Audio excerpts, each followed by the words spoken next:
اس خیال میں پھنسے ہو کہ کیا اب بھی یقین رکھنا چاہیے یا پھر اللہ سے مانگنا چھوڑ دینا چاہیے؟ جب آزمائش کا زور بہت سخت ہو جائے تو جان لینا یہ تمہاری تکالیف کا آخری مرحلہ ہے، کیونکہ معجزے ہونے سے پہلے سب کچھ اتنا ناممکن ہو جاتا ہے کہ اللہ پہ یقین رکھنا بھی مشکل لگنے لگتا ہے۔ آسانی آنے سے پہلے چیزیں اتنی بگڑ جاتی ہیں کہ سب ختم ہوتا ہوا دکھائی دیتا ہے۔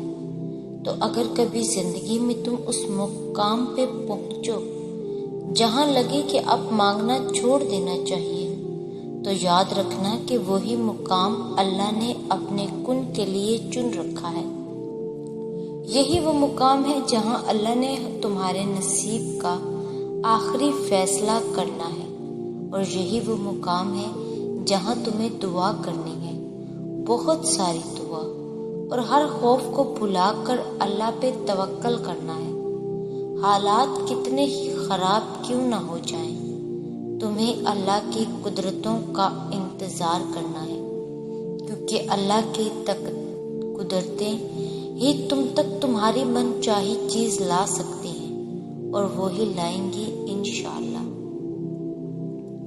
ہر شخص کا اللہ پاک سے الگ رشتہ ہوتا ہے۔ اللہ سے اپنے رشتے کو محسوس کریں، اس پہ یقین رکھیں، اتنا کامل یقین کہ اس سے اپنی ہر بات منوا سکیں۔ یقین کریں اللہ کی محبت کے علاوہ کسی محبت میں سکون نہیں ہے، اس کے علاوہ کوئی اچھا دوست نہیں ہے۔ اس سے دوستی کر لیں، کوئی مشکل آپ کو پریشان نہیں کرے گی۔ اپنی ساری باتیں اس کو سنائیں، اس سے لاڈ پیار سے مانگیں، وہ ضرور نوازے گا۔ حالات کیسے بھی جا رہے ہیں، زندگی کیسی بھی گزر رہی ہے، وقت کیسے بھی چل رہا ہے، جب سب کچھ چل رہا ہے، کچھ بھی رکا نہیں ہے، تو امید باندھے رکھے نا۔ امید کا چلنا کیوں روک دیا ہے؟ آپ کے پاس تو سب سے بڑی امید ہے، آپ کے پاس تو اللہ ہے نا۔ اور پتہ ہے اللہ آپ کو راضی کرنا بھی جانتا ہے۔ یہ سب ایسے ہی ہونا ہے۔ یہ طوفانوں سے گزرتا قافلہ چلتے چلتے جب اپنی منزل پر پہنچ جائے گا، تب آپ راضی ہو جائیں گے، کیونکہ اللہ تعالیٰ نے مجھے تو یہی بتایا ہے کہ اور ان قریب تمہارا رب تمہیں اتنا دے گا کہ تم راضی ہو۔ آپ جتنا اللہ کی مانتے جاتے ہیں، آپ کی زندگی میں اتنا ہی سکون آتا جاتا ہے، آپ کا دل اتنا ہی مطمئن ہوتا جاتا ہے۔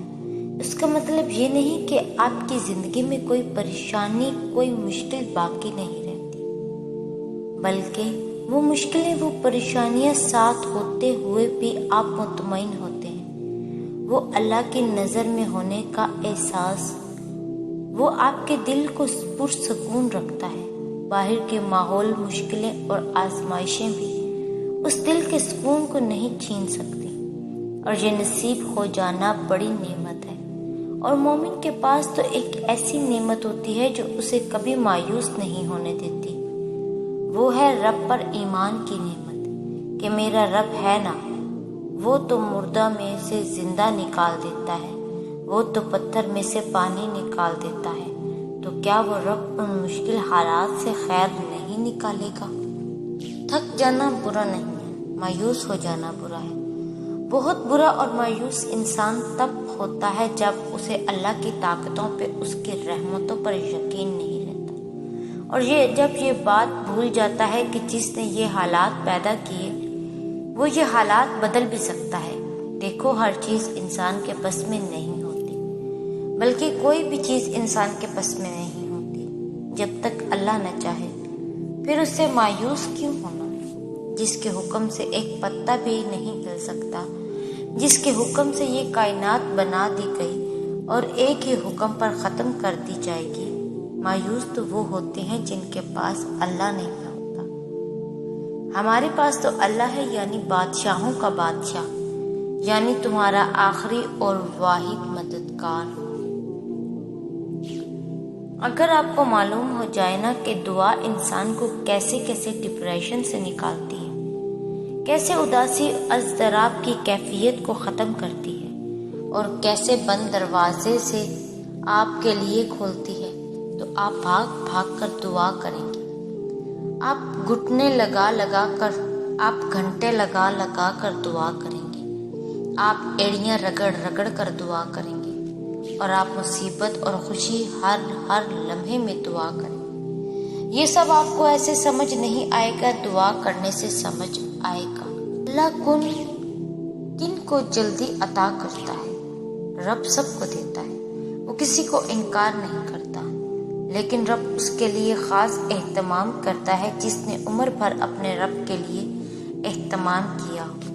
دیکھیں کہ رب بہت شرم و حیا والا ہے۔ جس بندے نے ساری عمر کسی کی مدد کرنے سے انکار نہیں کیا، رب اسے کیسے انکار کرے گا؟ جس نے اللہ کی محبت کے لیے بندوں سے محبت کی، ان کے لیے آسانیاں پیدا کی، رب اس بندے کے کھلے ہوئے ہاتھوں کو اپنی محبت سے بھر دے گا۔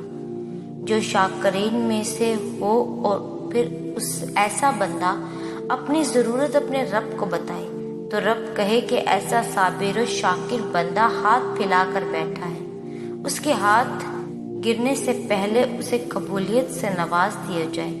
یاد رکھیں کہ دعا ایک عبادت ہے اور اس کا وضو ہماری بندگی ہے۔ اپنی بندگی میں کمال کو پہنچ جائیں اور دعاؤں کی قبولیت کے معجزات دیکھیں۔